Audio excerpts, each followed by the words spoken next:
recognize a few people who will be, who have joined us and will join us. And I apologize again for the technical difficulties getting that set up. I came by at 2 o'clock today and everything worked pretty darn good. And then now I don't have Spanish subtitles and I don't know what to do. So if we do need Spanish translation, I do have somebody here who can assist us with that. So if anybody needs that or is aware of somebody who needs that assistance, please let us know. We do have materials in Spanish and we can help and assist with that. I want to recognize Kim Chandler from our Board of Education, and a number of our other board members will be joining us as that meeting kind of winds down over there and come and join us for this meeting. I also want to recognize Todd Hauer, our business administrator. He's basically our CFO for the entirety of Granite School District. I work very closely with him, and our superintendent, who had a personal commitment tonight and was unable to join us. But I wanted to reassure you that all of our board members are very much engaged in this process since we started back in February. This is not the first rodeo we've had on boundaries or school closures, as you can imagine. Last year we closed 3 schools on the east side of the valley. That was a difficult process. We've closed 6 schools in the past 5 or so years. And we anticipate moving forward as our population declines, and I'm going to go through that, continues to mature would be the way to say that we will need to close an additional 5 to 6 schools depending on the outcome of this particular study this year impacting Western Hills. So, but that is not what we're here to discuss tonight, fortunately. So I got the fun meeting, and Steve Hogan, who is our Director of Planning Boundaries, got the not-so-fun meeting. So when he gets here, if he has a black eye or his clothing is torn or if there's blood or something, please just ignore that and empathize with him later. But I'm so grateful to be in this community. I love the Cypress community. I've been around Granite District for 15 years. I know the passion that this community has for its schools. Sometimes I see you guys walking around the community with eye patches and peg legs because you're that committed to your schools and your community. So I'm very grateful to be with you tonight.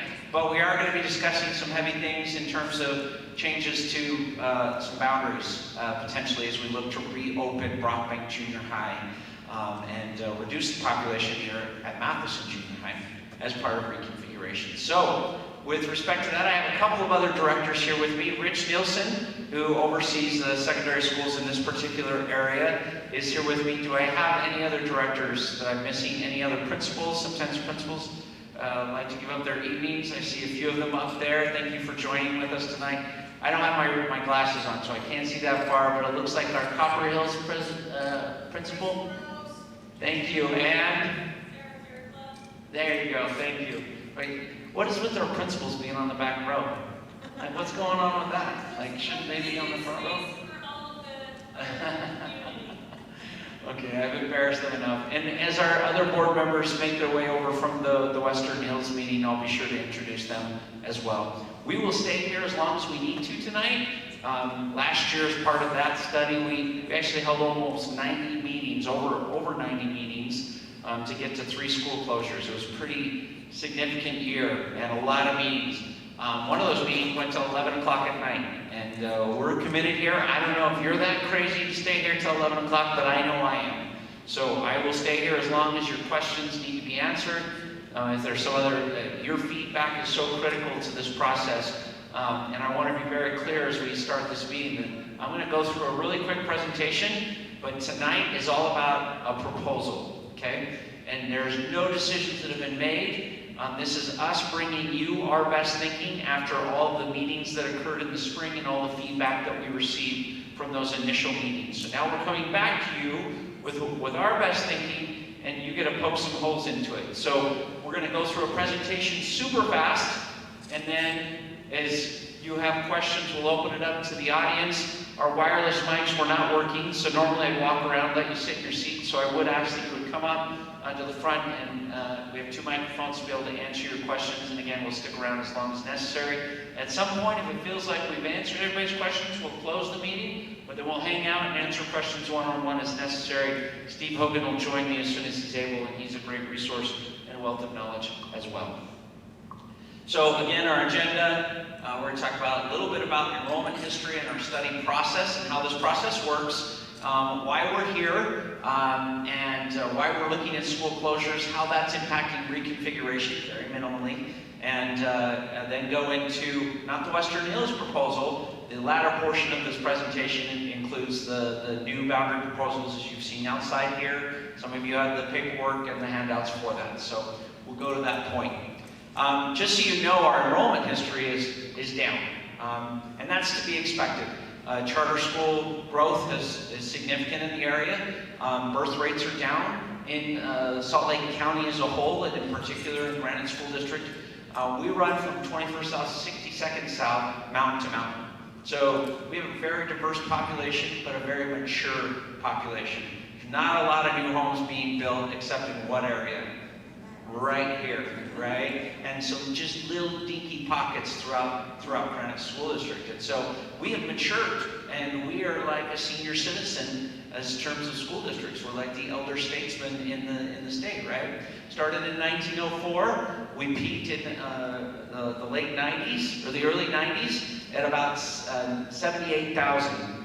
And so that was 30 years ago, and we're now about 59,000, and we expect that we'll continue to see declines. Our transportation director, Dave Gaddy, just walked in, so he'll be a great help when we have transportation-related questions. And look at him, he's coming all the way to the front. That is so nice of him. So all these materials, this nice lady's taking a picture, my picture. Hi. Oh, you wanted the slide, I apologize. You can get the slides, we'll post all of this. We have a video recording going on somewhere. I don't know where our video recording went. Oh, it's over here. Hi, video camera. So this will be all posted online. Any comments or feedback you provide tonight? Julianne, you want to wave back there? She's taking vigorous notes. Any comments you submit online through that survey, via email, if you just call me at the district office and ask me a question or write it down, and we take your feedback that way, in English, in Spanish, whatever language or four-letter words you want to use, we will take it all, and it will all go on the website, and send your identifying information. So some of those comments have been not so great, right? But we hope we can focus on the feedback that we're looking for, which is we're going to give you a bunch of quantitative data-related information. We're really hoping now that we actually have a formal proposal, you can give us the qualitative piece of that. So tell us your stories, help us understand the things that we may not know or the things that we have missed as we've been analyzing this over the last 6-7 months, okay?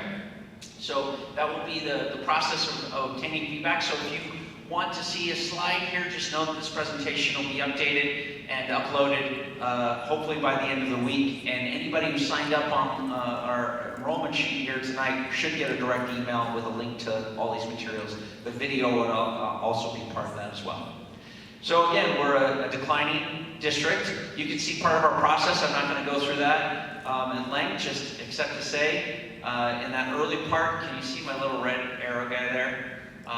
We started this process in February. We analyzed some proposals in our population analysis committee. We brought those to the board and held a bunch of community meetings, including being here in this very room several months ago. Talked to you about what we were thinking. We want to reopen Brockbank, right? And we were actually potentially considering some school closures and some consolidations. Ultimately, the Population Analysis Committee decided to pause on any school closures in this area.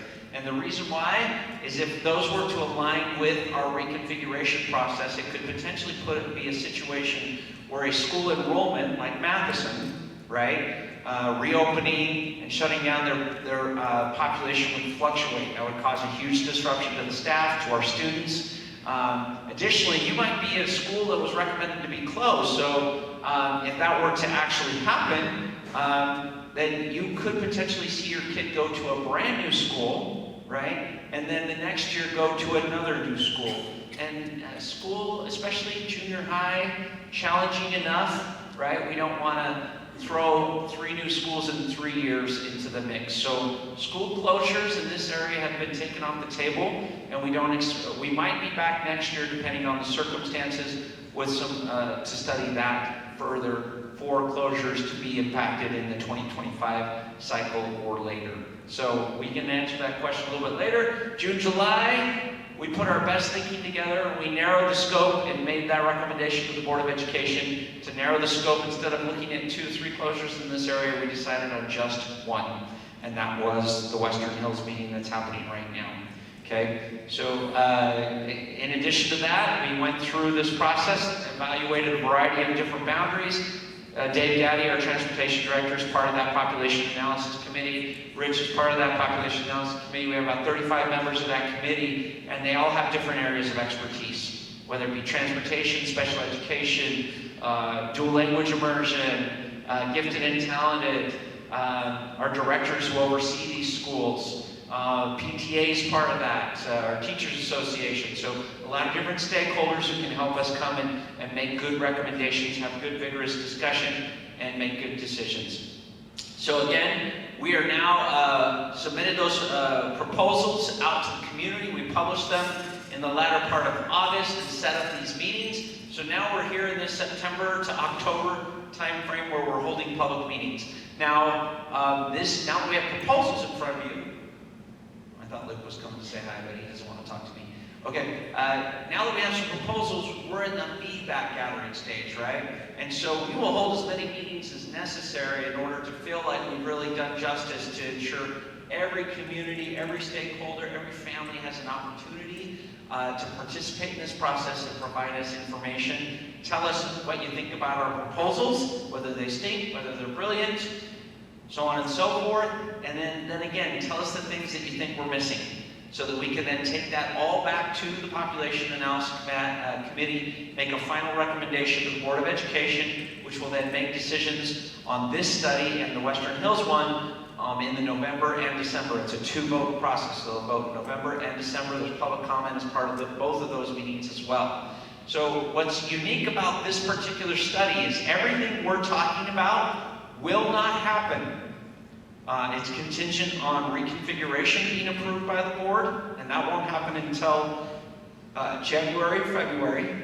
And it's also contingent on not occurring until the fall of 2025, because what happens in the fall of 2025? All right, let's have a party, right? So we're trying to align all of these changes and shifts to the reopening, or the opening of our new Cypress High School, reconfiguration, reopening of Brockbank, all at once, kind of fitting things in instead of piecemealing it. Now, if we were to piecemeal it, I want to just give you an idea why we want to align these stars. Again, that situation, if we were to wait to reopen Brockbank and then just do reconfiguration, we're going to be adding 6th grade to this school that already has, what, 1170 something kids. I have the data over here. That's too many junior high kids in one building, right? And then, so say you were to wait even longer, you can see how those fluctuations in populations just causing way too much disruption in our student population and making it difficult to staff our schools. So again, any decision on this particular study related to the reopening of Brockbank Junior High will not actually take effect until the fall of 2025.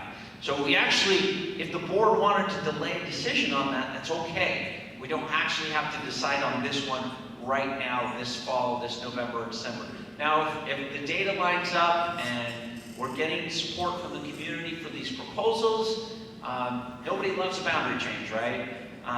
But if we feel like we can move forward, then we certainly want to give ourselves enough time to plan this out, get all these boundaries, and educate our community, because as you can see, there's not a lot of people here tonight, right? So I want to make sure everybody has a chance to participate and then know what the outcome of that would be. So the more lead time we can get into that process, these changes will have a minimal effect. So again, we approved the PAC study, these 2 studies in February. We went to school community council meetings. We did the network meetings. We were here on April 5th. We gathered a lot of feedback from those meetings and submitted online. And then, obviously, we're trying to not just engage I just want to recognize Karen Winder, one of our board members who just walked in. Say hello to her. As they come in, I'm going to embarrass them temporarily. So we'll see if I have a job tomorrow. You can see we're trying to expand not just to our primary stakeholders. How many of you have a child in one of our schools? Okay, I would consider you a primary stakeholder. How many of you pay taxes? I would consider you a primary stakeholder, right? If you're a kid in one of our schools, you're a stakeholder, right? Our teachers, our staff, all stakeholders, right? But then there's some secondary stakeholders as well, the broader community, other parts of Granite School District, right? Who help support these schools just as much as you help support theirs, right? So we're trying to engage not just our patrons who actually have kids in the school, but we have representation here from Magna Metro Township. How are you doing? I forgot to recognize you. Sorry about that. These are all stakeholders that are providing valuable feedback to this entire process.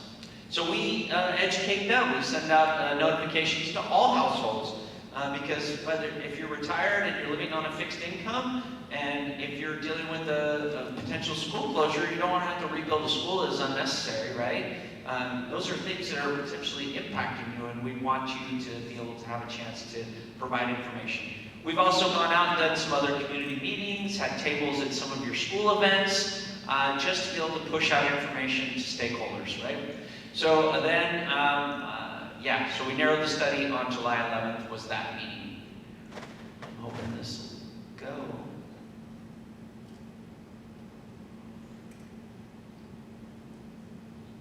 Maybe if I walk up here a little bit.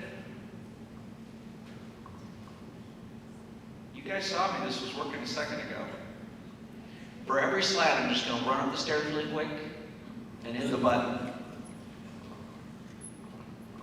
Luke Allen, are you in the house? He may have gone back over. Guys, I do not know what's up with the tech tonight.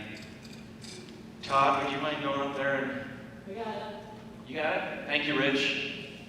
We're going to have to manually... I can check my batteries here. I have an extra set of batteries even.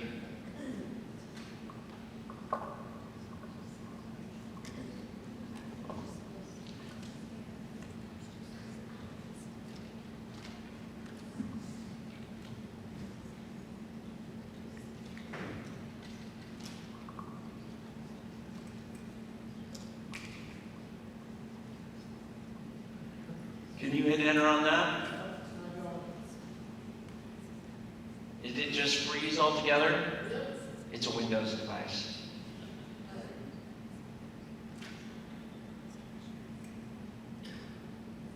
There we go. So, thank you, Rich. I'm going to chunk this. Why are we looking to close schools? And the reality is you saw the numbers. They don't lie, right?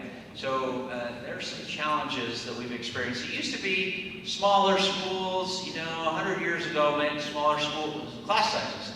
But that's not how our populations work, right? So for instance, with Western Hills, they have 275 kids, which equates to about 10 to 12 teachers. We allocate to our individual schools based on a ratio, a class size ratio. It's 1 to 27.25. Or 1 to 27.75 for secondary schools. And I know you're thinking, Ben, how do you cut a kid into 3/4? You don't.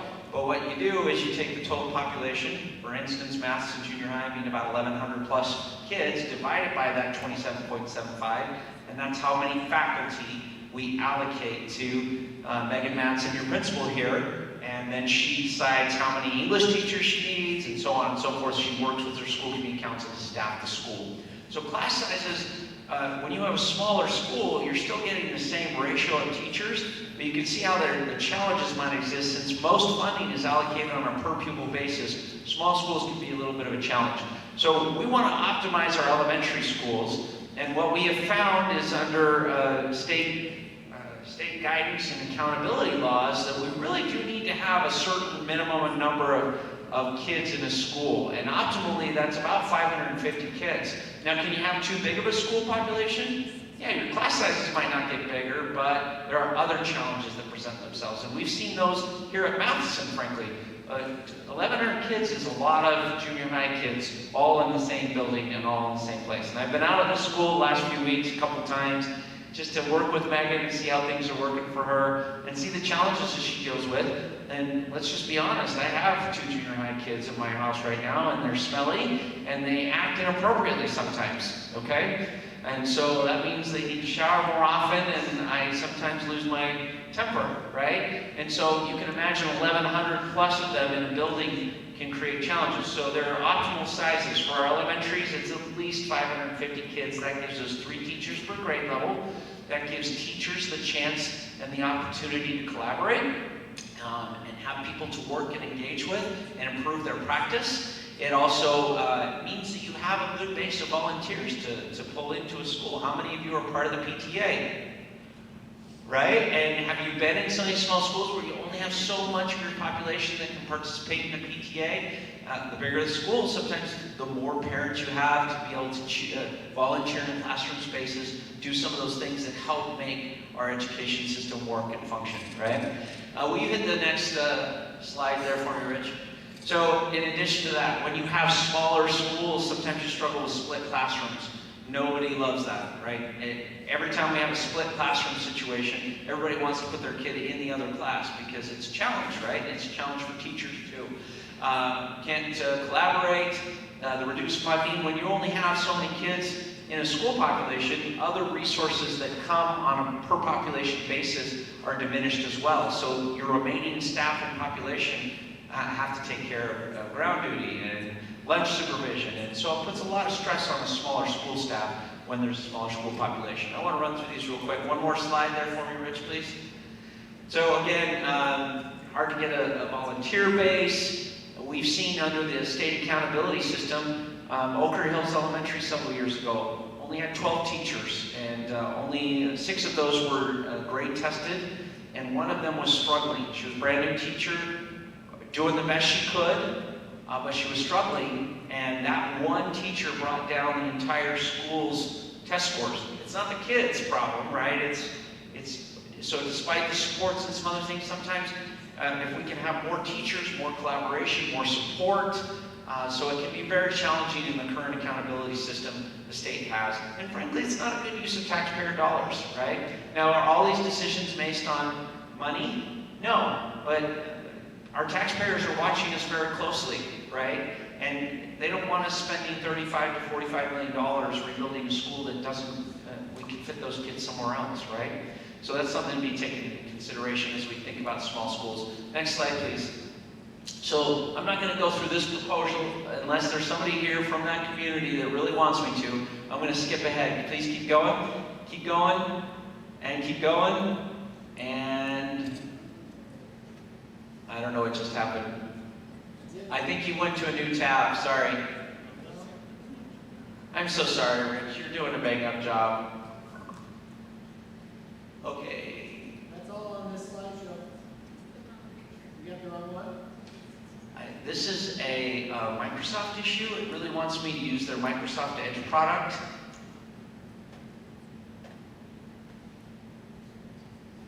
Yeah, hit that dismiss. Can you go down to, oh, I don't know why all these tabs suddenly opened up.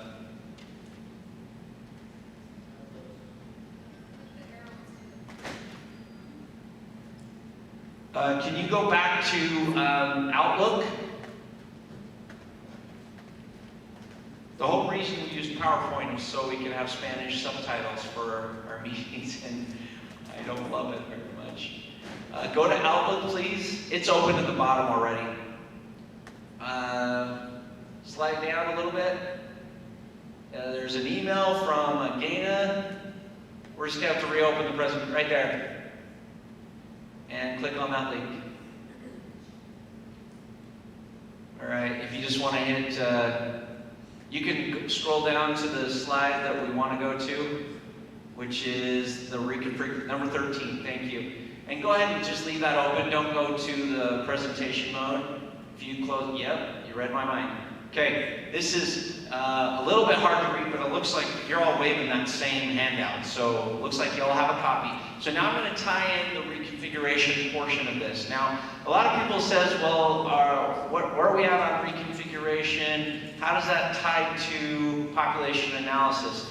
And they're not. They're 2 separate processes and procedures. And as most of you are probably aware, almost all the networks within Granite School District have gone to a K5, 6, 8, 9, 12 grade configuration. That has been a community-based request to the Board of Education using these same 5 steps in order to make a request and make that grade change, grade configuration change. Now we're down to Ranger Network, Cypress Network, and Hunter Junior Network, which is half of the Hunter High Network. And you're like, Ben, that's so weird. Why would 2.5 networks out of your entire district still be on a K6, 7, 8, 9, 12 model? And the reason why is we don't have the capacity. When the community here requested 9th grade at Cypress High, we couldn't do it without shutting down Brockbank and incorporating that as part of the campus, right? And we don't have enough room here at this building to accommodate 3 grades, right? And so we wanted to accommodate 9, 12 because that's what your community requested. So we did that. We shut down Brockbank, reopened it as part of a satellite campus for Cypress several years ago. But that stalled the whole process for any sort of K5, 6, 8 grade change, even though some of your communities and schools have requested that. Granger's kind of in the same boat. We actually started this process for grade configuration on March 11th, I want to say, of 2020. Does anybody know what happened on March 13th of 2020? Anybody remember that? Or have you pushing it out of your mind? And then additionally, a few days later, the earth moved and Westlake Junior High, which is one of the 2 junior highs in the Granger system, was destroyed. And FEMA came through, our insurance came through and paid for a new building at no taxpayer increase or expense. But that new building is currently in the process of being rebuilt and reopened next fall. But you obviously can't reconfigure their 6th grade into the junior high when they're working out of an elementary school right now, and a bunch of reloads, right?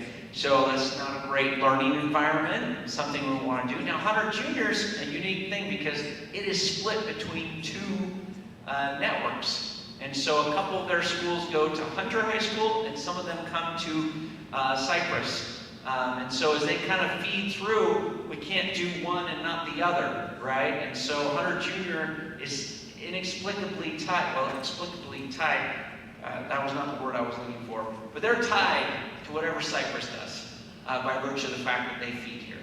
And so we're here now, as we got our new superintendent a few years ago and a new Board of Education.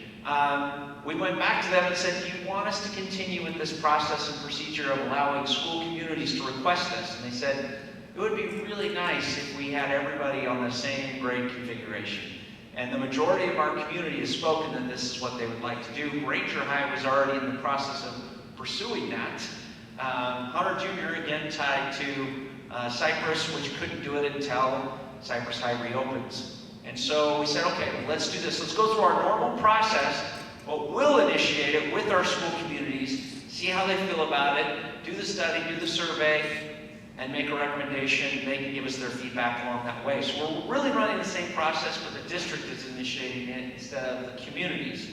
And so if you see on those steps, we held some informational meetings. I actually went out to every single school community council over the last 1.5 years and walked through grade configuration and kind of walked through this timeline, answered the questions, pros and cons. Definitely pros and cons, right? Then we held some formal community meetings this last April. We are now in step 2, where we are providing to our schools and asking them in this area to give us their vision statements of what their school would look like, the pros and cons of what their school would look like if grade configuration were to happen. Now, for an elementary school, that's a little bit easier. It might just be a paragraph. The stinky 6th graders are going to leave, and we're going to have more space in our building. That might be their vision statement. I'll let them decide what needs to be in their vision statement. But we have asked them to outline pros and cons of grade configuration. And some of those things are dealing with data and academic challenges and difficulties. Maturity of students is always a question that comes up, right? And these are all things that need to be addressed and questions that need to be answered. So we'll send out those packets as soon as those are completed, and then a third-party survey company, which we're in the process of acquiring a proposal from them, would come out and survey, in this particular case, the Cypress network, specifically on the question of grade configuration K5, 6, 8. And so then we will take that data in step 3, we'll take those survey results back to your school committee and councils, and then give those to the Board of Education with a formal recommendation. At that point in time, we'd ask the principals, your school committee council chairs to come be part of that presentation, but it would be an open board meeting, so anybody can come and participate. When we do share those survey results, I would expect we would have an open meeting and allow anybody who would like to come and see those survey results to come and have their questions answered by the survey company, not by me. We want that third-party statistician geek guy with a big computer to come and tell us what the data means. Now, with respect to these surveys, we're only going to be surveying current K through 4 students and families. Why would we only survey K through 4 student families? Because by the time this would be implemented, those are the only families that would be impacted currently. If you have a kid in 9th grade, is grade configuration going to change or impact you in any way, shape, or form? No. So as part of that process, we'll go out and visit with staff, address questions. Nobody's going to lose their job, right? Kids shift in buildings. We still have the same staffing ratio, so teachers then invariably get pushed to those facilities as appropriate. We have a whole process for that. So in step 4, reconfiguration presented during a Board of Education meeting. We expect that will happen sometime this winter in alignment with this population analysis study. 2 different processes, hoping they converge, right? And then step 5, if approved, it would not occur until the fall of 2025. So now you can kind of see how grade configuration loops in with this overall boundary study process. Can you go to the next slide, please? So here are your current boundaries, and I think everybody's pretty much familiar with this. The Hunter Jr. is kind of a Tetris piece there in the middle. Anybody remember the game Tetris? Or was that just me? I'm really old now? Okay, good, thank you. Then go ahead and go to the next slide on the current feeder pattern. So this breaks down where we are at currently with your boundaries. And I'm not going to go through those, but I put an asterisk on the split feeders so you can see what those look like. The next slide, please. Thank you. This is what we are proposing. Can you blow that up just a little bit? There's a, yeah, that's great. That's right. Yeah. Can you guys kind of see that a little bit better? And there's a map out here, right, Julia? Thank you. Yeah, can you go to the previous one? 15? Okay. Yes, but now we have to shrink it all again. Which school are we missing? Say it again. Lake Ridge is missing, and that would be part of your current Matheson feeder. Thank you. You know what? It's so funny. You look at these slides so many times, and there was a spelling error. I'm glad we caught that. So thank you. We will add that to the slide deck tonight and get it updated before we send it out to everybody. So that was Steve Hogan, not me. Just kidding. We both reviewed this many times. So okay, thank you, Rich. That's perfect. So this is what we anticipate the feeder, the proposed. Can you go up to the top of this slide deck so I can see the title of it? Your base 2025 junior high boundaries would be. All right, now go to the next slide, because we'll probably come back to this in a second. Sorry, you're going to need to shrink this. Now that he has like the worst job in the world right now, so I really appreciate everybody's patience. You need a map. You're not getting paid enough right now, Rich. Okay, that's awesome. So your Lake Ridge, fortunately, is on this slide deck. So you can see what the proposed new junior high feeders would be and what their anticipated enrollment would be. Now remember, this includes now anticipated 6-8 reconfiguration. So these numbers are going to be vastly different if this community does not support and the board does not approve reconfiguration, right? They're going to be lower, right? And then your elementaries will still remain higher, if that makes sense. So we do have the asterisk on Valley Crest with split feeds between 2 networks. Okay, next slide. So here is the proposed junior high feeders plus the boundary changes. So before, yeah, if you blow that up. And let's kind of go a little to the west, because how many here from Hunter Junior? Okay, so we'll make sure we cover this too. This shows the boundary changes for the elementary. So I'm going to start on that westernmost portion, 3500 south would be boundary now, starting in the fall of 2025. So this will only impact current K through 4th graders, right? They would now be boundary to Magna. You can see the next middle section that currently goes to Magna would then shift and go to Pleasant Green. A little further east, some cleanup on those two sections. Those two actually are very negligible. And what I mean is the numbers are so small in those two sections, we wondered if we should even put them on here at all. The northeast portion, which would now go to, I think it's Wright Elementary. Can you go further east? Did I have that right? Okay, good. Has, I think, 5 kids in it currently. The southwest portion, which would then go to Copper Hills, has about a dozen kids in it that would be impacted by a boundary adjustment. Okay, if you go a little bit further east, you can see, and if you want to blow that out, you can see the rest of the Hunter Junior, what that new feeder would look like, and those adjustments, which are very, very minor. So you can see the slashed out areas are the proposed boundary changes with the new feeder.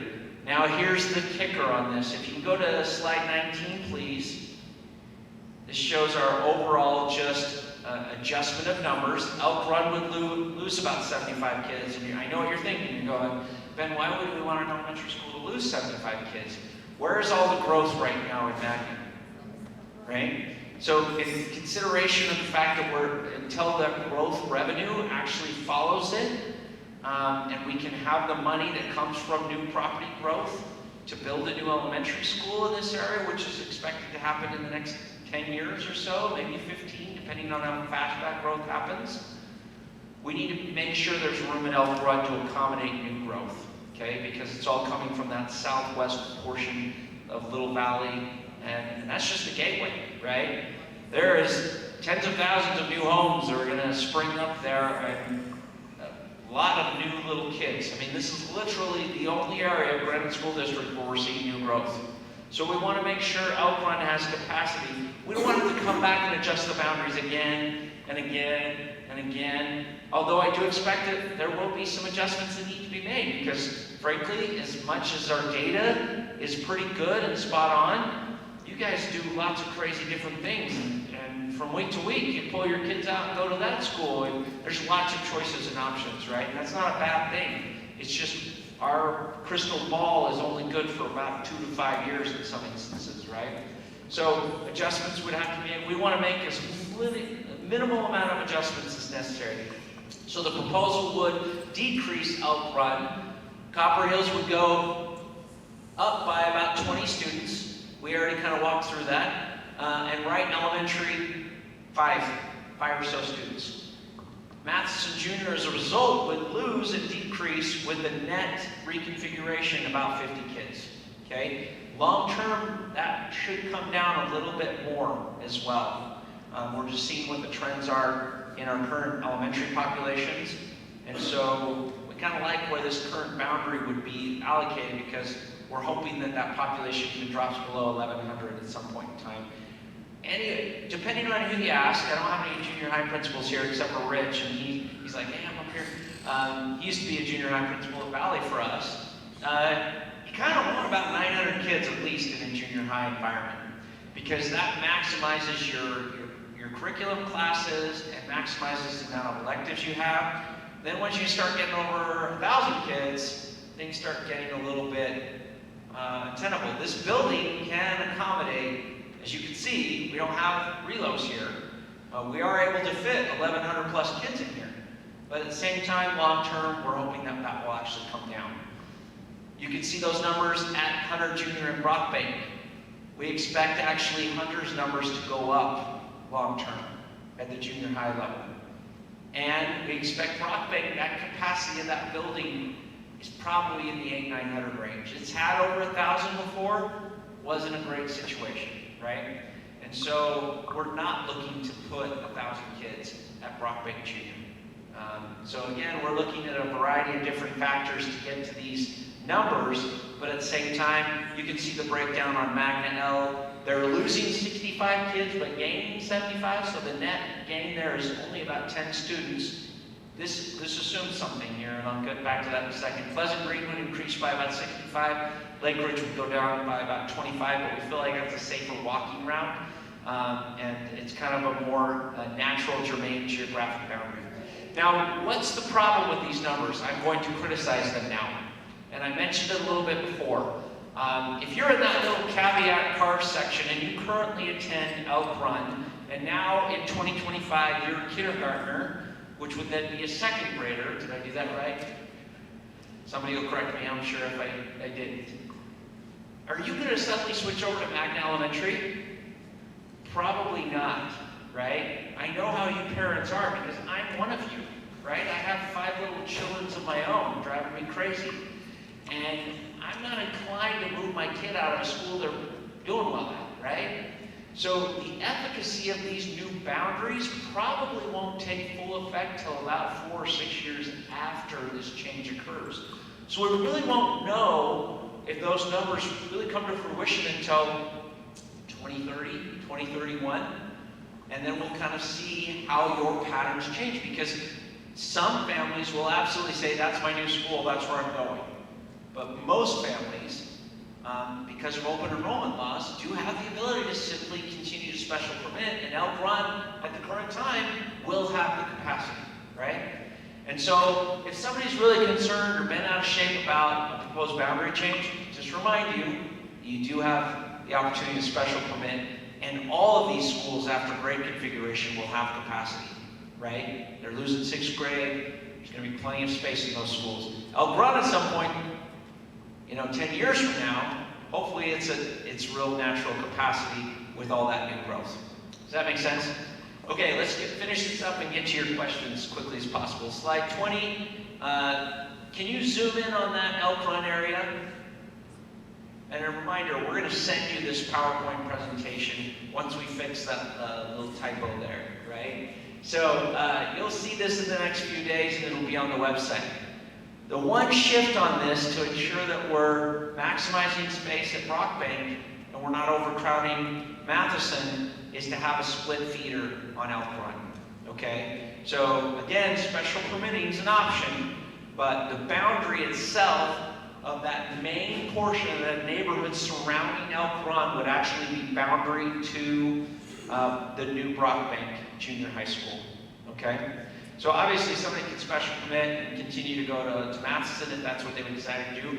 Reminder, if your kid's currently in Matheson and you live in that area, this will not impact you, right? It's really only going to impact your students 2025 on.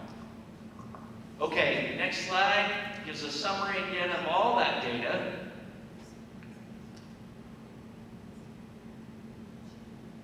So this shows the junior high feeders plus the Elk Run as a split feeder. So now what do you see in Matheson's numbers? They've gone down under 1,000, which we would really love to see, frankly. It's right around 1,000 is just fine. 850 at Brockbank, rock solid. That's a great school population, maximizes opportunities for kids in terms of electives and course offerings.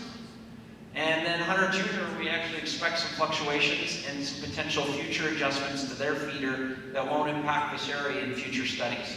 And so we're actually expecting that we can actually shift some populations west and potentially boost their enrollment in future studies.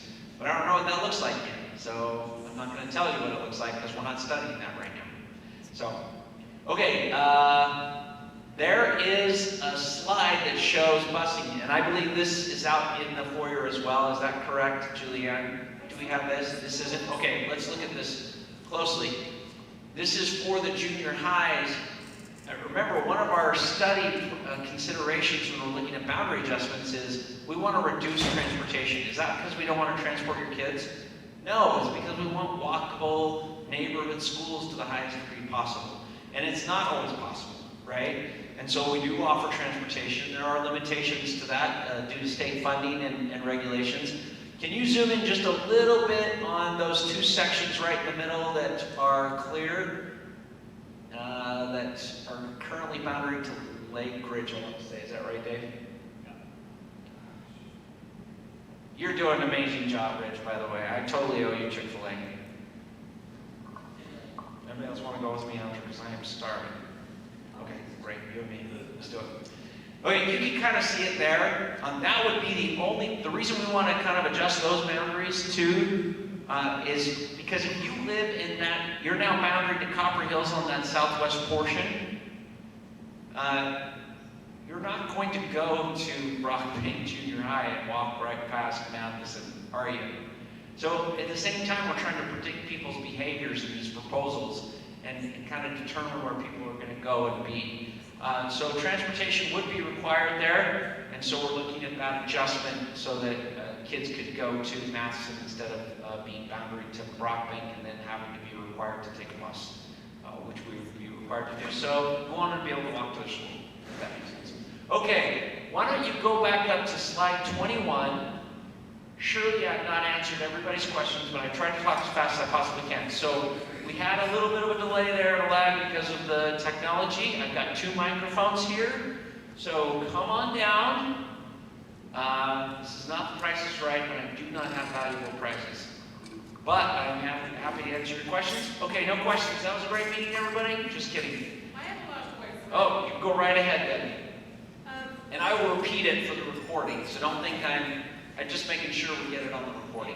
Last year I was on a phone conversation with you and just trying to decide what to do for my daughter, and you mentioned that it's like pretty important for a kid to go to junior high with their friends from elementary school. Yeah. How is that possible when we have split? Like, isn't that detrimental when we have elementaries going to 2 separate junior highs?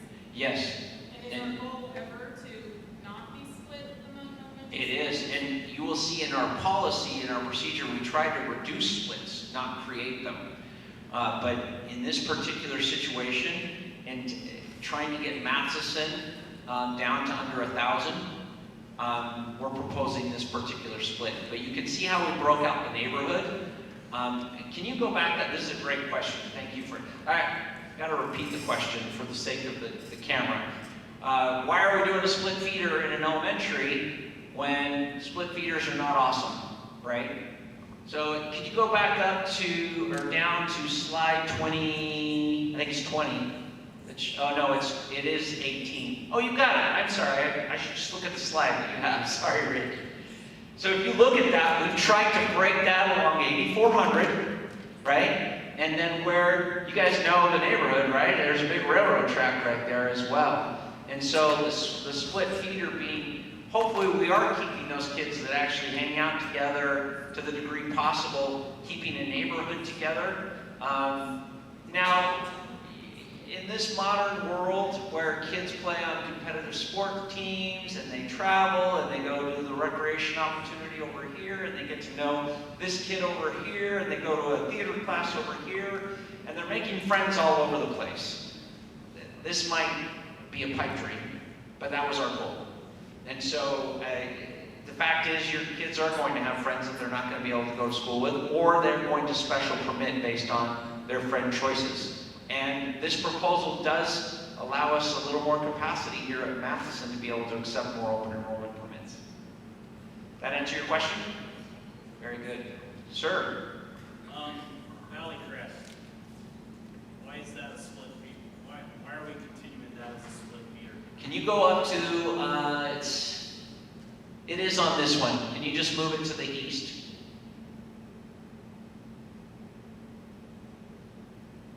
So as you can see on Valley Crest, can you move it down for me? Because I'm going to try and walk up here. Sorry, the other way. Yeah, that's great. So are you a Valley Crest parent? Yes. Okay, so this portion of Valley Crest is split feeds, and it goes where? It goes to Westlake. Correct. So part of this goes to Westlake, the rest of this goes to Westlake. This goes to Hunter Junior. We did not formally study this particular area to clean up this boundary. And we kind of want, and because these boundary changes will not take place until 2025, we couldn't make a recommendation on this particular feeder because as part of our process, we have to indicate what things we're studying. We did not do that, knowing that this particular thing was based on the contingency of reconfigure. We've gone through all that, right? So we expect to clean this up either next year, so it can take place at the same time frame as 2025, but part of that has to do with Westlake having capacity, right? So when I talked about bringing up Hunter Junior's enrollment long-term, this is part of that plan.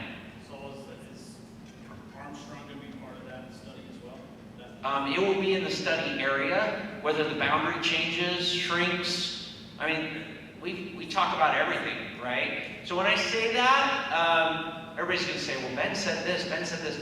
Ben is not saying anything. No decisions have been made. When we study things, when we looked at potentially closing Western Hills, we took all 27 schools in the study area and closed all of them, including, a brand new Elk Run Elementary, because we want to know and understand what the implications of a boundary adjustment might be on surrounding schools. So even we take the most preposterous things and still give them a moment of our time and consider them, just to make sure we consider everything.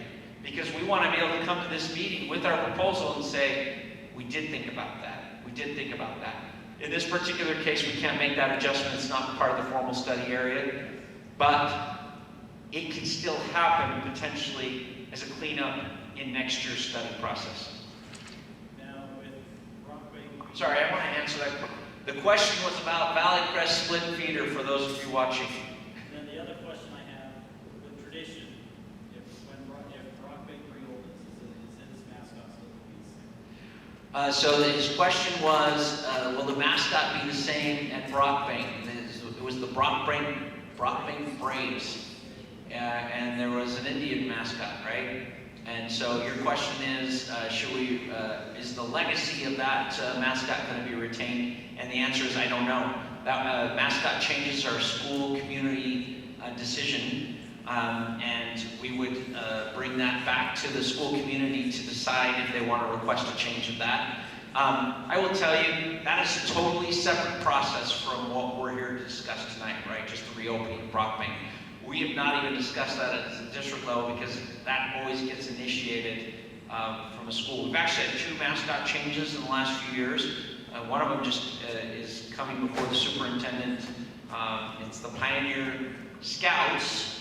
Everybody know where Pioneer Elementary is in West Valley, right? They're the Pioneer Scouts, and their mascot was this little kid with a scout uniform on because they're pioneers. And I don't know. That's what they decided they wanted their mascot to be all those years ago, right?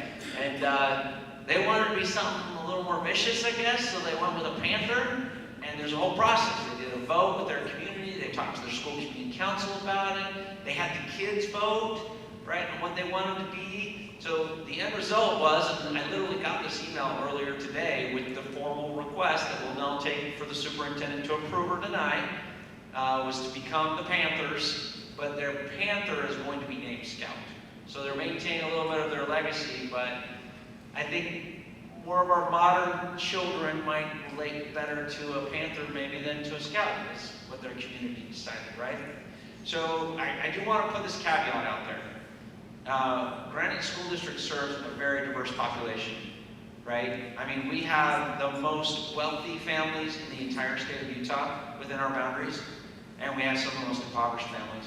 We have a more diverse ethnic population than any school district on the West Coast, right? We are it because we have a tremendous amount of refugees who settle within our school district. Did you know in our district over 136 different languages are spoken in our families' homes? And so when we think about, as a community comes together and thinks about that decision, we obviously serve Native American families, and we would want to be respectful, but we also want to maintain a legacy, right? So I think there are opportunities to maintain that mascot name and maybe change how it's presented. And that is Ben opining. That is not saying there's a decision. So if and when we get to that point in that conversation, we'll come and have that conversation with the community and decide how they want to proceed. Fair enough? Okay, great question. Hey, how are you? I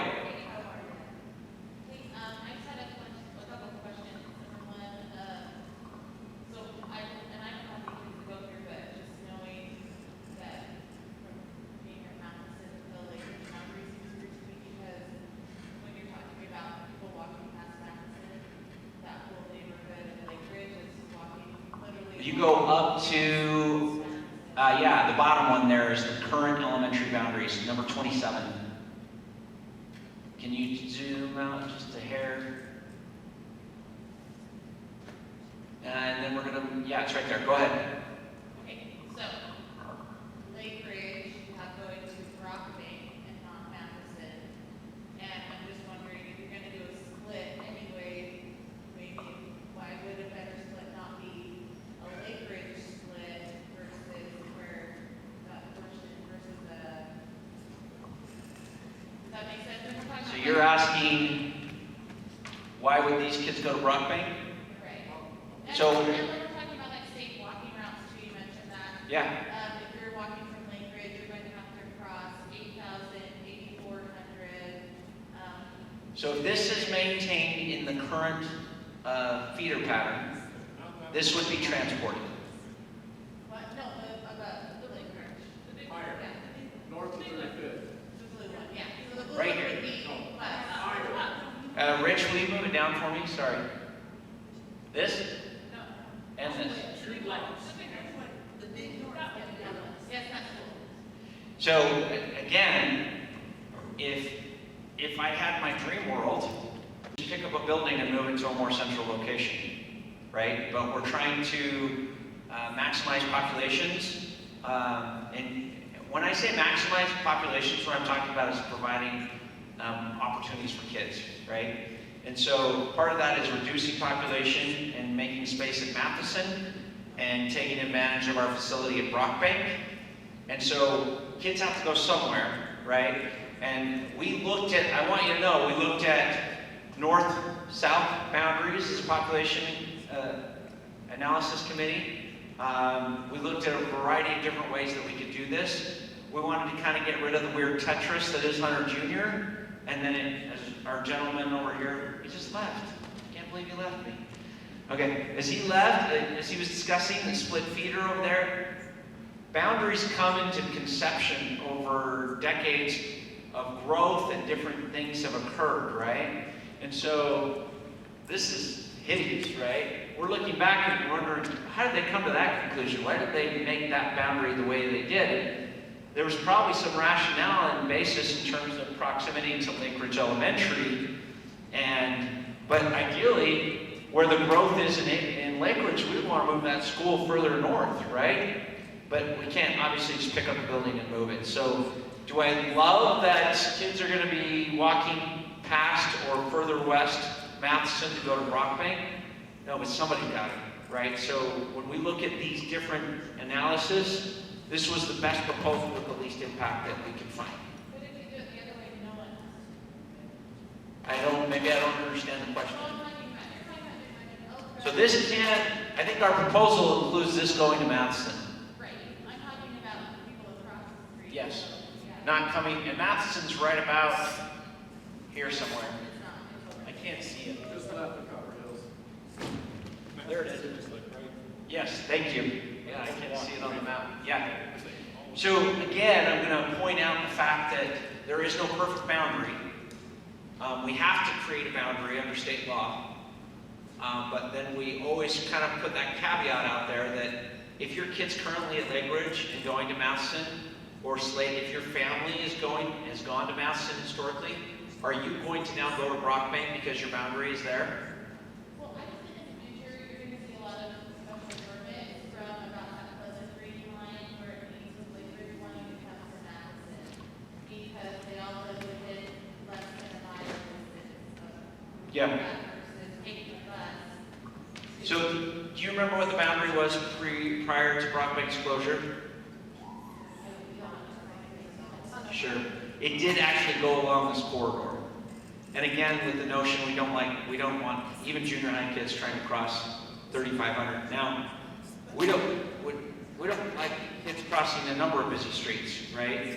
So we're trying to, as part of this proposal, eliminate as many of those as possible. But 3,500, if you look at our policy, it requires us to look at natural geographic patterns. Again, if Lake Ridge, if I had my druthers, I'd just simply move Lake Ridge. Are you gonna bus all the Elbert kids to Madison then? So Uh. on your, because you said there's a split meter Can you go up to, where yes, Elbert, yeah, please. Yeah. He's gonna answer. Go ahead and finish your question. I think I know what your question is about Elk Run. Move it so it's further west. Yeah. So let me just kind of describe this map. First of all, before I was the director of transportation, I would just kind of drive around and go, oh, that's interesting. No, that's cool. Look, they're going up over here. Well, now that I'm the director of transportation, every time I see something go up, and we have to do frequent surveys of these areas, especially Magna. And we have to immediately start saying, okay, does this qualify for transportation? So since we're talking about junior highs, the state statute says that any student who lives 2.0 miles, and they round it to the hundredth of a school, so 2.0 miles or further from a school, qualifies for transportation, okay? Now, here's where we sneak a bus in.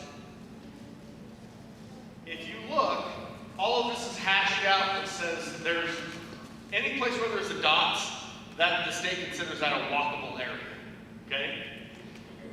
Here's the beauty. See this little bitty piece right here that doesn't have the dots in it? That qualifies Matheson for a bus in this area right here, okay?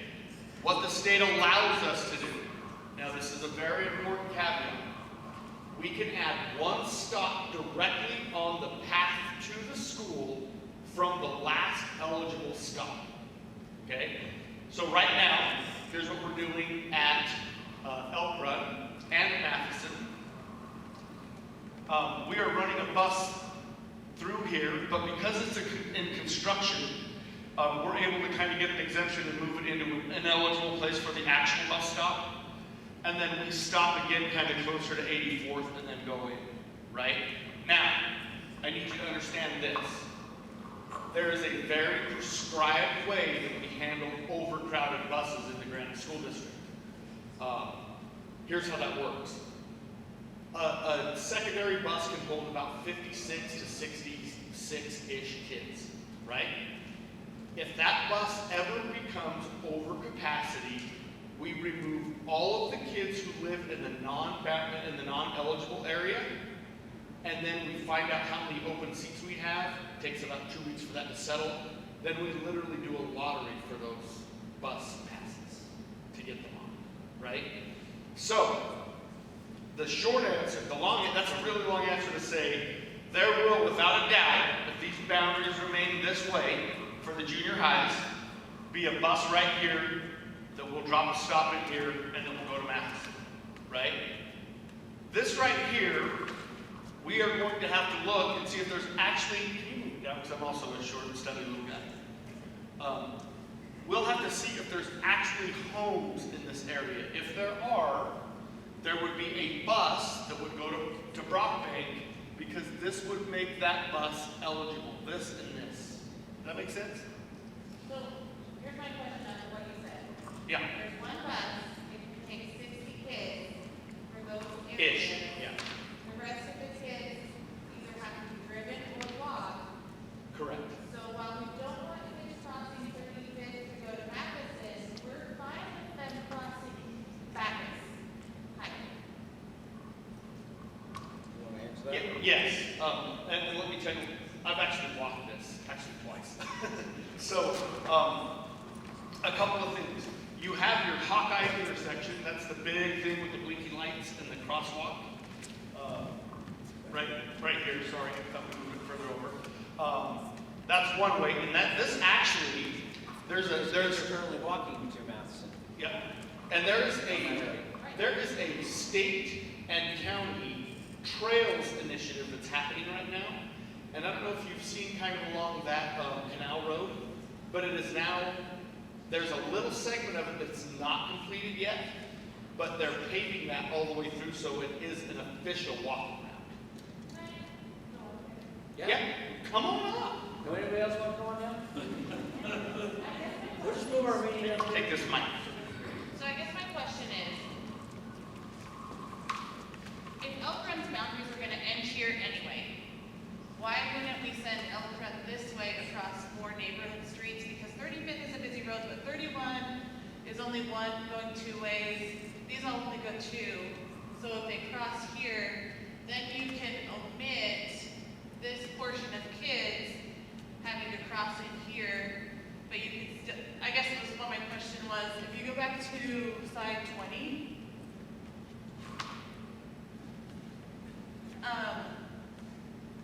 yeah, so I guess I'm just saying, Lake Ridge kids, if you go up, this was a boundary change that was done a while ago anyway, but like Lake Ridge and Pleasant Green, there was like a boundary study that was done, and I know a lot of the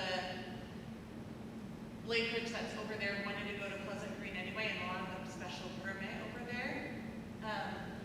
So that's just what I'm saying, it just looks like you might be able to. Yeah, that's what I'm saying, swap the schools or do the feeder from Lake Ridge and then let Elk Run kids go to Brock, yeah. Maybe that's like a. So we did, yeah, so again, our goal was to balance out our junior high populations, right? So I want you to know we actually went over that as late as last Wednesday's population analysis meeting. And when we're looking at, we looked at moving Elk Run here, cutting off this boundary, shifting some of this to Copper Hills, looking at some of this and some of this, and we couldn't get the numbers to work long-term for the core of our population. I will tell you, there are always streets that we're not super excited about kids crossing. Is that our role or our responsibility? No. We take that to our local community partners, our municipalities, and we have those conversations with them in terms of providing safe walking routes. And I will tell you, we have a great partner in Magna Metro Township. We got our friend here, Trish. They are actually, we've had conversations extensively about the legislature funding, in addition to the hawk that's already on 8400, a full-on walking bridge. And we're hoping long-term, can you go a little bit further this way? Or does this map run out? Okay, sorry, that was too far. Right around in this area, that there will be a walking bridge over 8400 long-term to accommodate growth.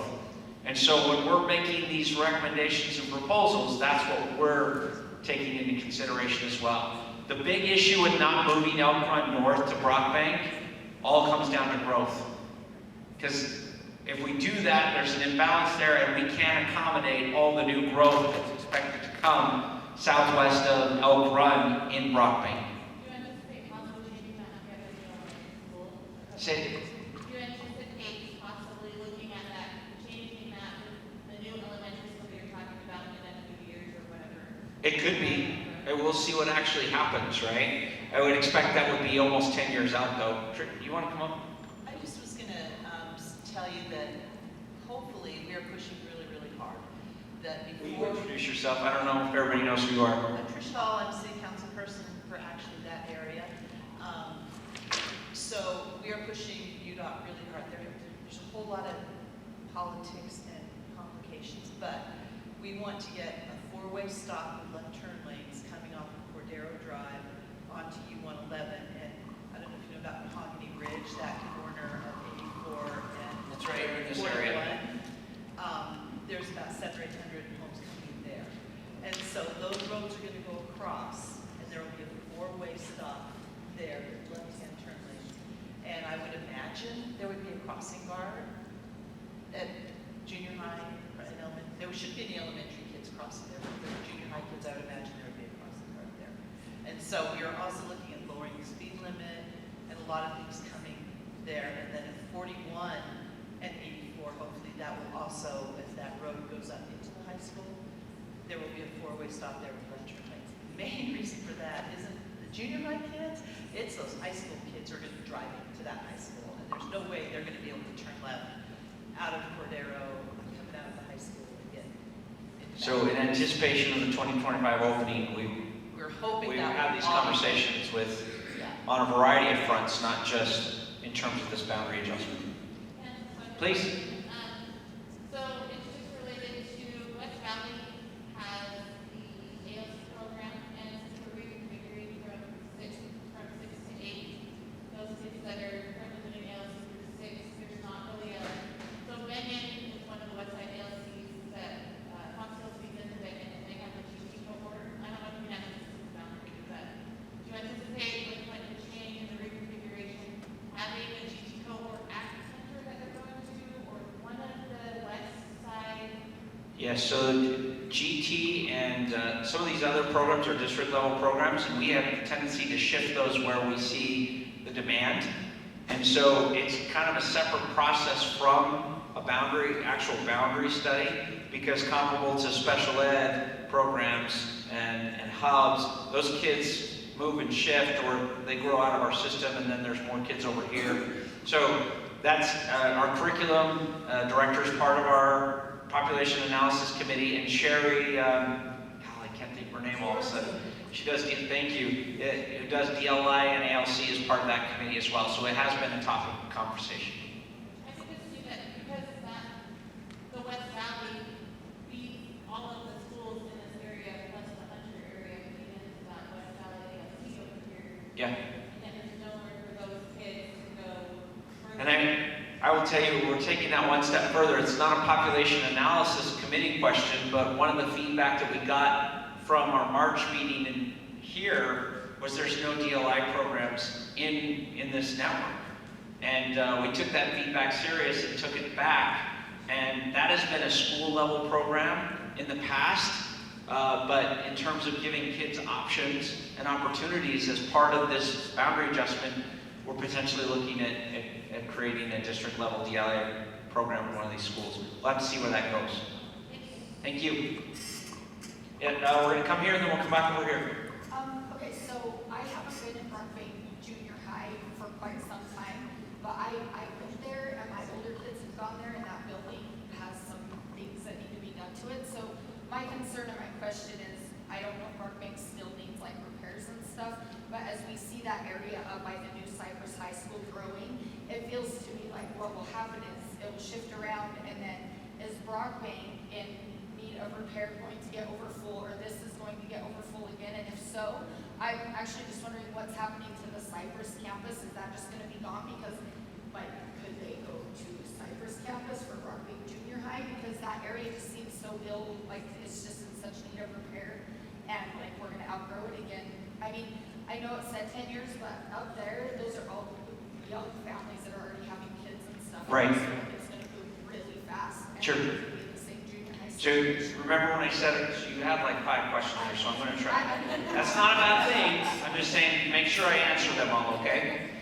So as you said, anybody remember earlier in the presentation I said we're looking to kind of shift some of this westward so that we can accommodate new growth without having to build new buildings unnecessarily.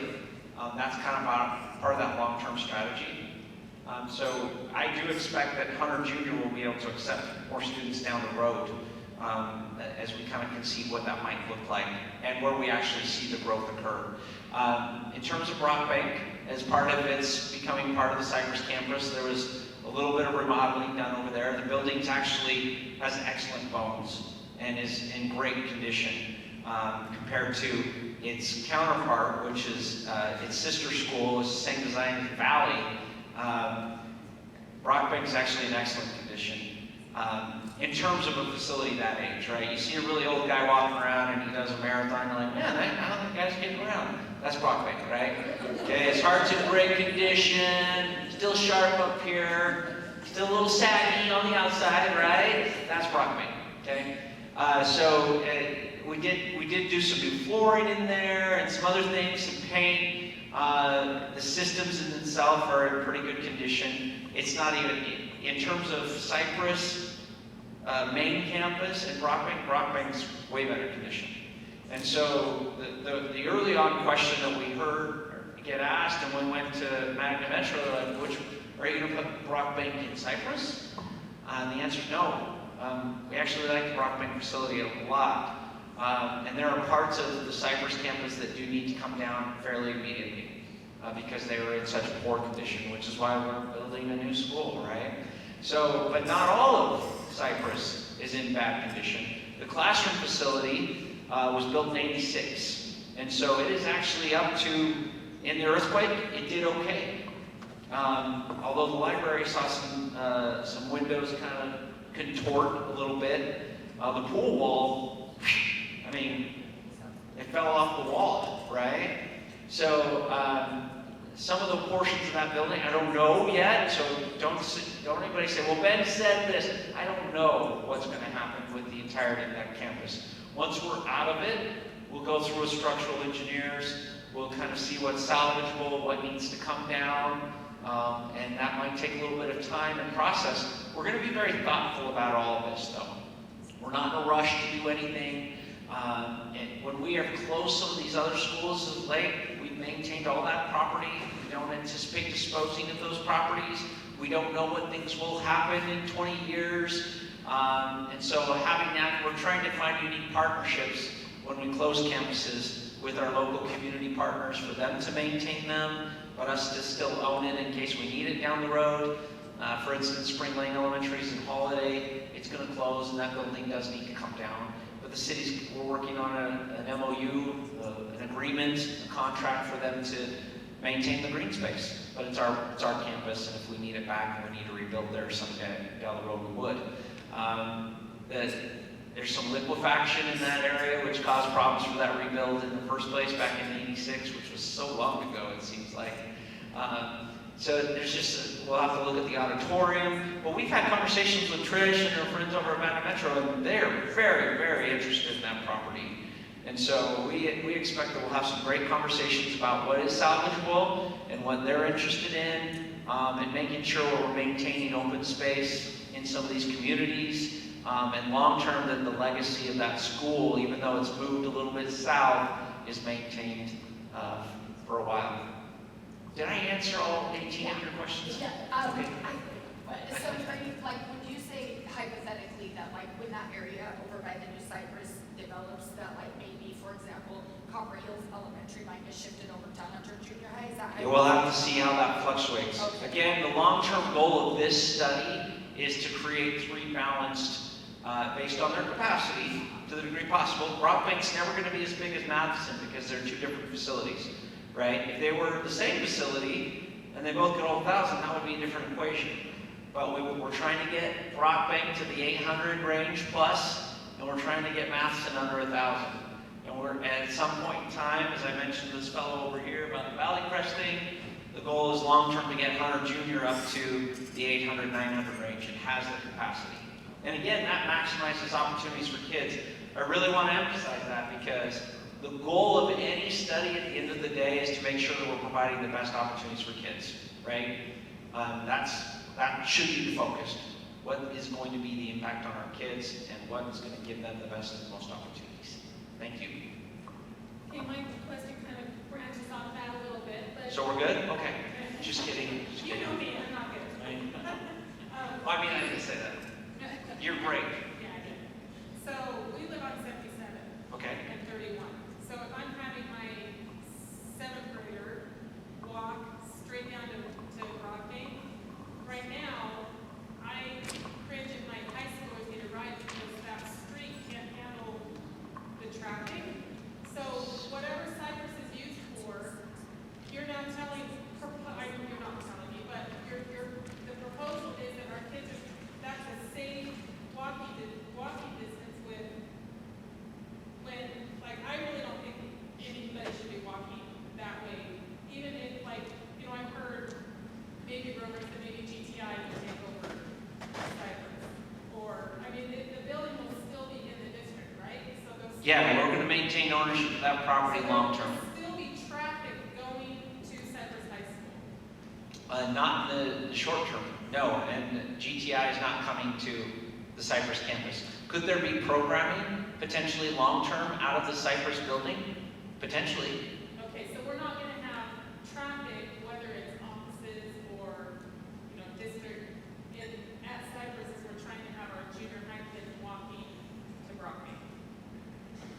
Correct. Okay. So I want to be just very clear. We have no plans for the Cypress campus right now.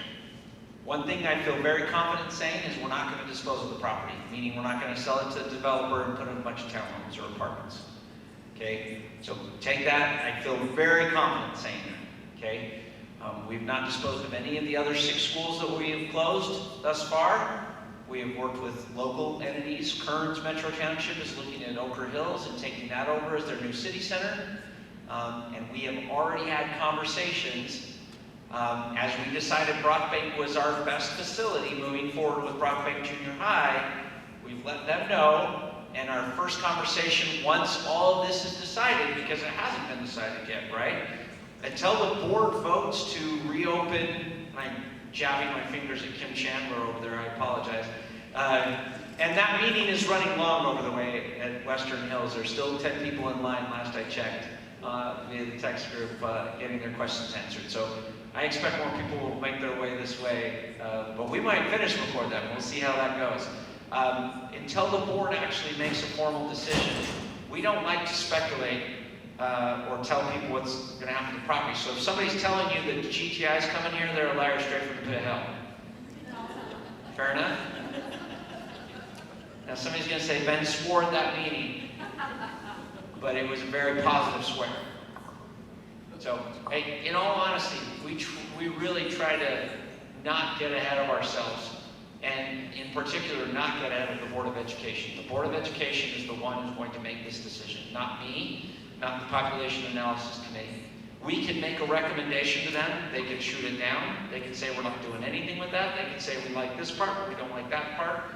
The board has the power in this situation. I'm not shifting the weight to them. We're trying to do the hard work here of getting feedback, understanding all the issues and concerns, so that they have all the information in front of them, as well as our recommendation, before they make a decision. But at the end of the day, it is, they were the ones who are elected, right? Yeah, I would just be concerned if there was something going on in Cypress that was drawing traffic, because the main way into Cypress right now is Mag Main, which is a joke in the morning, and 3100, which is also a joke in the morning. So if I have a kid walking down 3100, crossing 8000, and then crossing 84, and then trying to get to Brockbank while whatever traffic is going into Cypress is there, then I would be really concerned.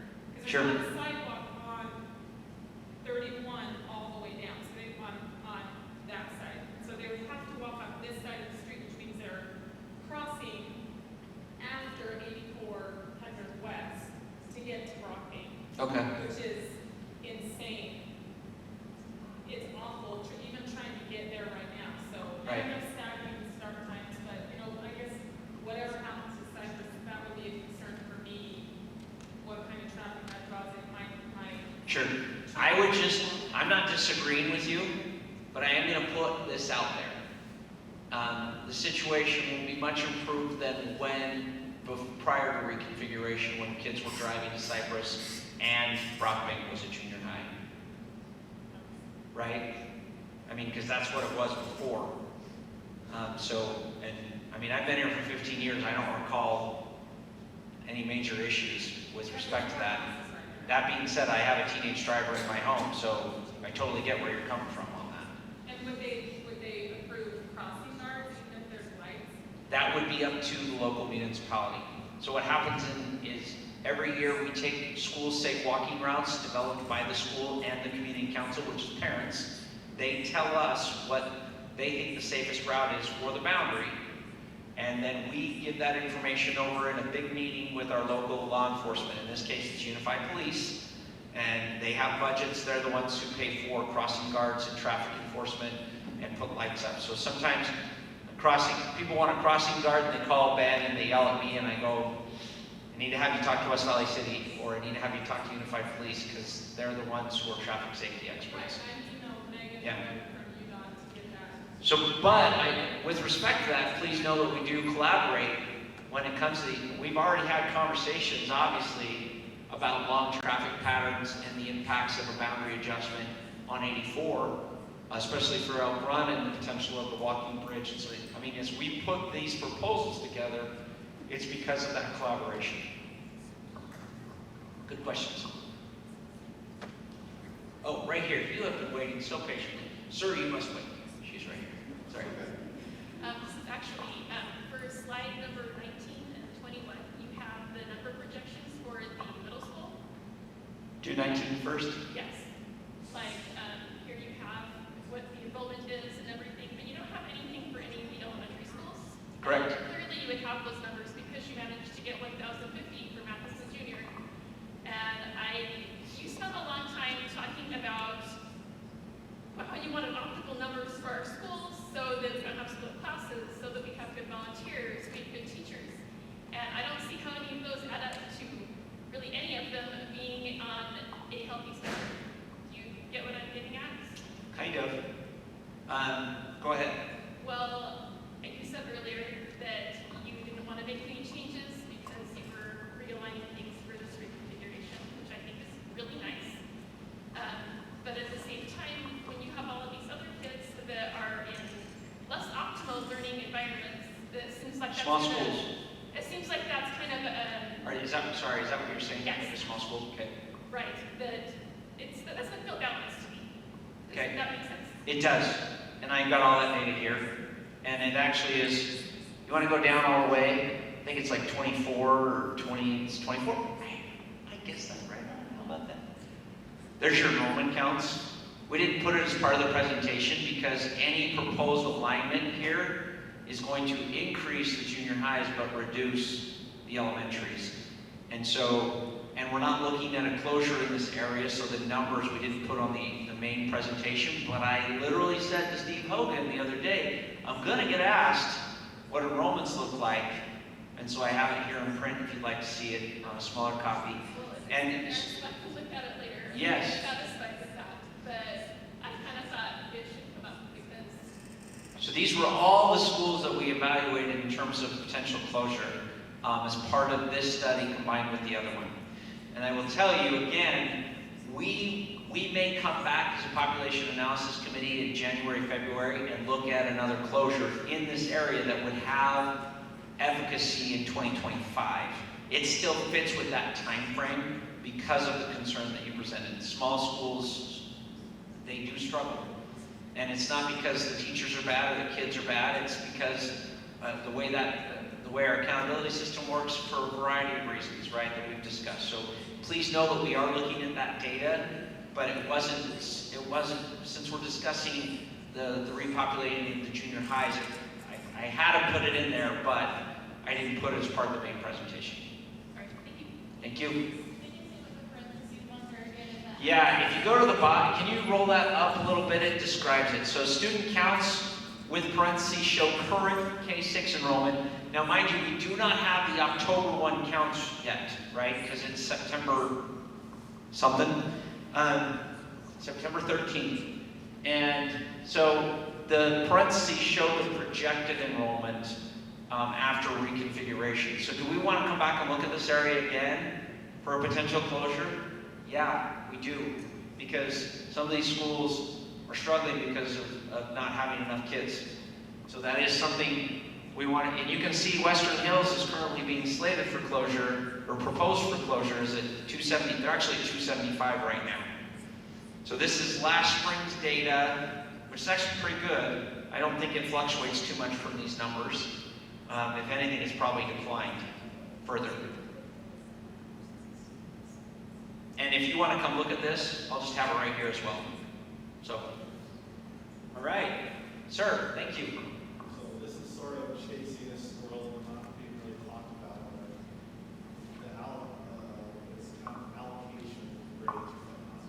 I know a while back they changed the junior high to the middle school, but father $6. I'm concerned with my 9th graders and the 12th graders. Does it been considered to bring change it back to the junior high system of 7 through 9 to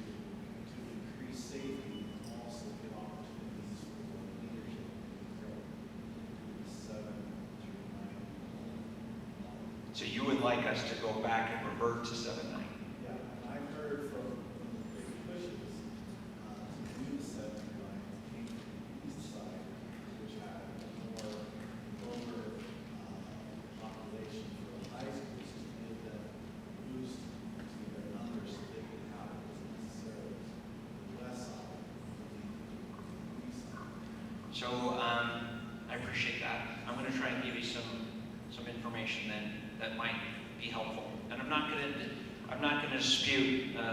I'll come back and talk about safety on the back end. The first school and community to request reconfiguration is Ranger, and then Kearns, and then it went up to Cottonwood. And so actually Skyline and Olympus were late to the party. But when they actually, yeah, sure. I don't know, Dave. No, but this is a safe comment. I was an administrator at Granger High School when we went into 9 through 12. Here's what we were seeing. When I got to Granger High School in about 2015, our graduation rate was barely north of 50%. And as we tore apart all the numbers and said, what is causing this? What we had were kids were coming from junior high school, they were disengaged and didn't understand how their 9th grade year mattered to graduation. So we wanted those kids, we wanted to own them from the time they were a credit earning 9th grade high school student till the time they left, and in 4 years that graduation rate went up to almost 82%. Because we knew if we could own them, babysit them, when you fail a math class, I'll see you after school until we get that math class made up. Then suddenly at the end of the 9th grade year, all these kids said, holy crap, I've got all my credits, I can graduate. And so by a mile, I just want to say, I don't know about all the K through 8. I haven't really worked in that level. I taught that level a long time ago. But the 9 through 12, I will tell you, it is a magic cure for graduation problems. So hopefully that helps you. Yeah, I want to speak to that. We have seen that across the board, and not just in Granite District, but in other at-risk areas. The biggest place where kids drop out is where? 9th to 10th grade. And so reconfiguration was proposed by Granger High School community. We didn't develop the process for reconfiguration until they brought it to us. And we said, we don't want to do something we can't do, but Granger High was in the process of being rebuilt. And so it was an opportune moment to create enough capacity at that school location to accommodate 9th grade. And from there, the other communities jumped on board. Kearns was second, Cottonwood was third, Skyline and Olympus jumped on board, I want to say 2017, 2018 school years when those were implemented. And they did the whole thing. They were the first communities to bring 6th grade to the junior high, along with moving 9th grade up. So let's talk about the safety issue, because I've heard this question many, many times. And as a kid, my oldest is 20, my youngest is 10. I have 4 boys, and 2 of those are currently in junior high right now, so life is crazy, right? But my little girl is my only girl. She's, of course, the demon diva 10-year-old, right? And so she rules our house, she gets whatever she wants. And that's the way life is. I sat in a room at Olympus during one of these reconfiguration meetings where we answered questions. We absolutely want to be very frank about the pros and cons. There are advantages and there are disadvantages to almost every grade configuration. We need to do as a community what is in the best interest of our schools and our kids. 9th grade has typically been part of the high school program everywhere else you go. It's in Salt Lake, it's in Canyons. Canyons reverted to 9-12 as soon as they could open up a new high school and accommodate it. They did a bond around that whole process so that they could get 9th grade. I assume probably the same academic reasons that we're pursuing this. Here's the thing when I hear the safety question. I hope every administrator works so closely with their school community council and their population as a whole, their patrons, and addresses safety concerns no matter what the grade configuration. I remember sitting with a mother who had a little kid who was going to be a 6th grader when this happened, and he was still like this tall. She's like, she looks at me, she's like, Ben, he can fit into a locker. And I get it. I totally understand where she's coming from, and I would not diminish that concern in any way, shape, or form. Our job as a school district is to provide the best academic opportunities, but that also includes providing an excellent an educational environment where kids feel like they're safe and that they can thrive. And that means individualized experience. So I said, here's your principal right here. This is a conversation the two of you need to have to make sure that your child feels safe in that particular school environment. And I want every principal to have that kind of care for their kids, to know and recognize when there are specific challenges. Most kids probably have not been thought twice about grade configuration, but there are a number of kids that have, and a number of families that have been impacted, again, for better or for worse. There are definitely pros and cons, I'm not going to lie about that. What I want to point out is that prior to grade configuration, we had senior boys pulling up to the junior high and picking up junior high girls. The reality is, we had ninth grade dances at Granger High when they first opened because they didn't want, the school community did not want to have a dance with 9th through 12th graders. That's appropriate. The school needs to listen to its community and provide a safe learning environment. And if that means breaking up the school dance to make sure the kids have an opportunity, that's what's going to happen. That's what needs to happen. My point is this, is there are certain things that are outside of our control no matter what the grade configuration is. And the fact is, I'm in Davis where 912 is, and there are high school boys that pick up girls at the junior high right now. And that is not because of the grade configuration, it's because of what we do as parents, right? And what we find acceptable and appropriate. And so there's some things that we can control and we should control and we should have input on, and we should be seeking your input to make sure your child's safe. But I mean, there's plenty of statistics to show that our bullying rates have not increased. In fact, our behaviors are much different, and they're different for a variety of reasons, mostly due to COVID and kids not participating in school in a while. We've not seen an increase in teen pregnancy in this area. We've not seen a lot of those other behaviors. The reality is some of those things, we need our parents to be part of that conversation and setting standards and expectations for their own family of what's appropriate and what's not. So that was me. You got to follow. That's true, but you're making it easier for predators that are looking to prey for 8 hours a day. Giving 12 graders. Okay, I'm going to say that I would just not have that experience. And I can tell you, I would love to, I don't have data that shows that, sure, and I respect that.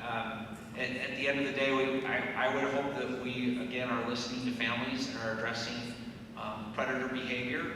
I think you'll find that most seniors do not even talk to anybody who's an underclassman. And they have no interest in engaging with them. A lot of our schools have tried to address those types of community concerns as part of reconfiguration by having like a 9th grade wing, by having a dedicated counselor in that wing, and doing other things to mitigate some of those concerns while still giving us the benefit of having those kids in the same building with the same classes and the same opportunities. On the converse side of that, I have a 9th grader who's taking 10th grade English. And I don't know how that works because he doesn't seem that bright to me. I love him. But he's a better baseball player than he is a student. And we have to take him over to school to be able to go participate in a class that's credit bearing. Or some days he has to walk, and it's about a mile. But again, we're trying to look at the whole complete picture and do what's in the best interest of our community. And our communities are the ones who requested these grade configurations up to this point. Let me comment on that.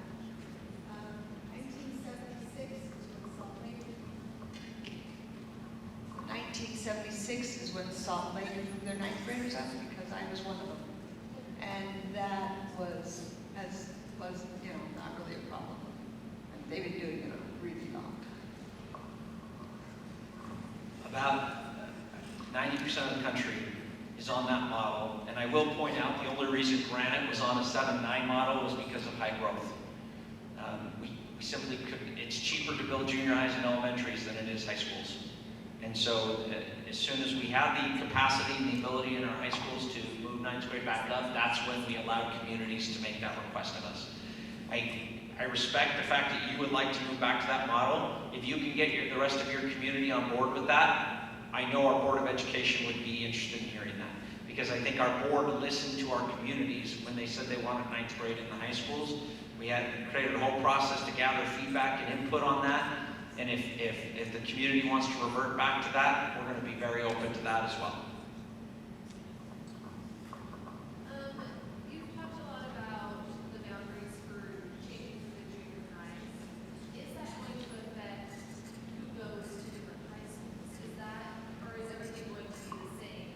So as part of this current proposal, we do not expect any high school feeder changes right now.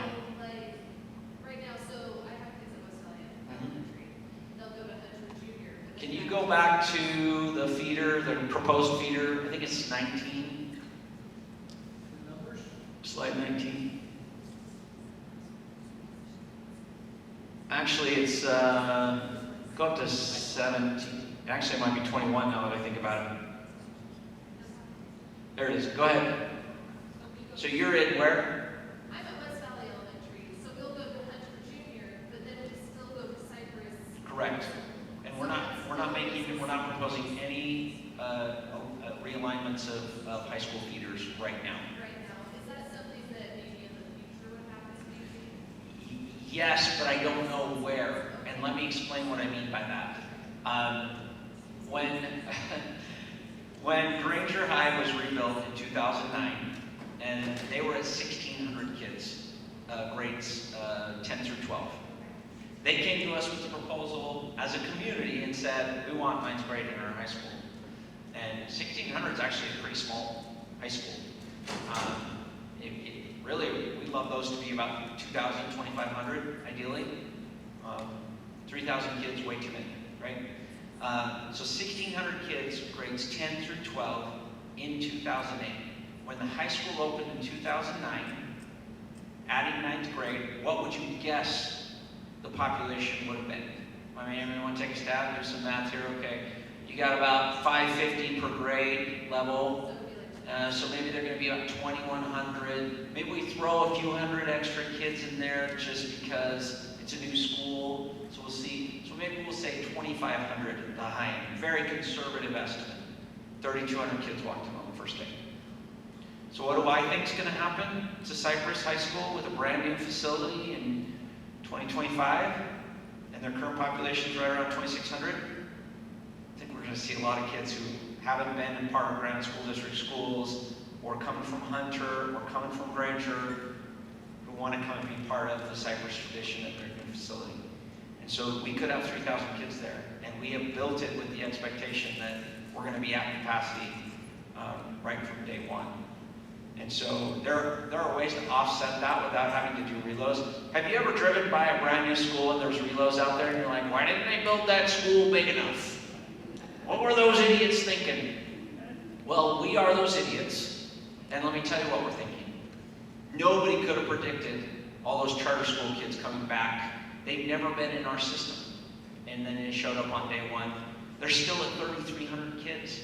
So what's happened at Granger High School has lasted since 2009, over a decade now, right? And created a great tradition that people want to go and be at that school. And so they're doing an awesome job. Their graduation rates, as he's indicated, is through the roof in terms of where it used to be. I think we'll see those kind of fluctuations happen with Cypress as well. And so we really kind of need to let that play out before we make adjustments, because I really would love, I just don't have a crystal ball that will tell me who's going to show up at Cypress on August 20th, 2025, whenever the first day of school is. I'm throwing out a number. She knows it. Oh, okay, I just threw my name. We just get a lot of feedback, especially on the state side from parents or community council from schools like that where they go to a different network completely. So we do like Country United, Cypress United, whatever. When you have a recommendation for communication for those elementary school parents who have Cypress kids and want their kids to be looking forward to Cypress, but they're not getting that communication from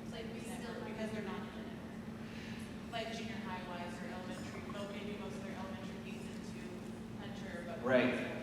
Another reason why we try to get rid of split feeders when we can, right? Because we do want our schools to be part of a community, right? And we're trying to build that.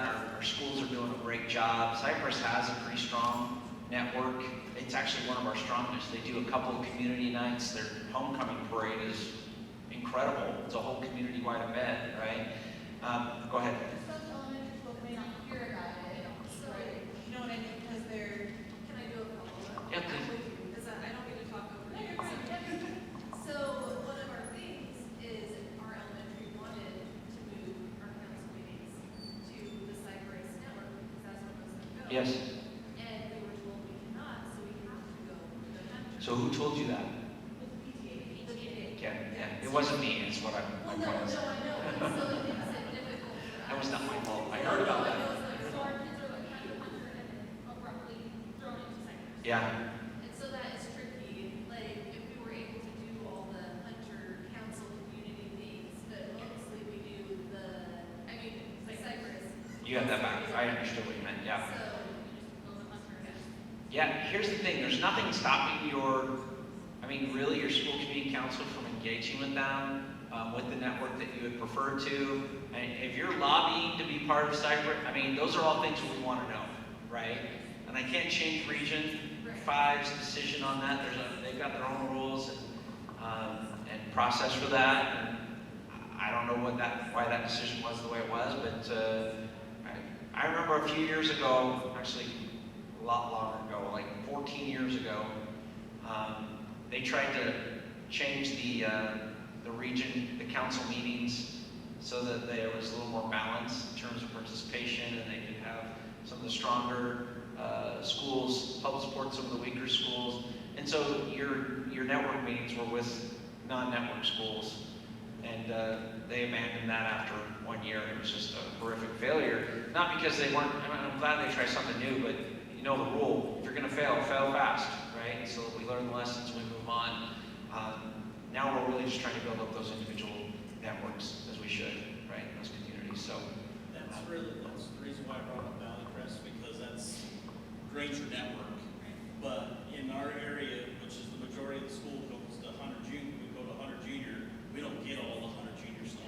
what I love you guys asking about all these questions is you're starting to peel back the onion on how many layers these kind of problems have and why it's, I used to look at these boundaries and I'm like, well, it's easy. You just do this and you do that, and then this school has 200 and that one has 800, right? And there's reasons why these boundaries have developed the way that they have over the years, right? So, and there's complexities beyond the surface of a map that need to be taken into consideration. On that note, you've given us a lot of qualitative data here tonight, and I don't want to keep you all night, but I'm happy to stick around as long as you would like to until at least Chick-fil-A closes. Just kidding, I think they're closed already. So if there are any other questions, we can kind of wrap up the meeting, but I will stick around and answer questions one-on-one. My as appreciation, I know Western Hills is still going, believe it or not. They started at 6 o'clock. And that's appropriate. We're talking about a school closure, that's a big deal. So we're sensitive to those families. I just want to thank you all for coming tonight and participating and providing that feedback. Please go on the website, make sure you submit feedback formally as well if you'd like to. Just know that we're taking the comments from the recording. All that gets provided to the board as we move into the final decision making in this phase. If we need to hold additional meetings in this community, please let us know if there's other things that we should be doing to obtain feedback from this community. Please let us know. I think we've done a lot of legwork.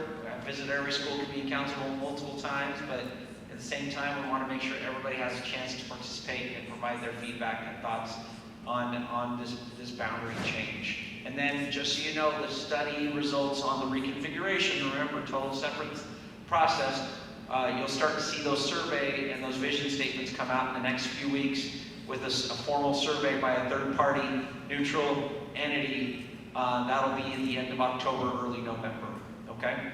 And then as soon as those results are public, we'll have that vendor come and do a meeting. We'll probably do it right here for this network. We'll do 3 different meetings, one for Hunter Junior, one for Granger, one for this on the reconfiguration question. So thank you again for spending your evening with me, and I hope you have a great rest of your week.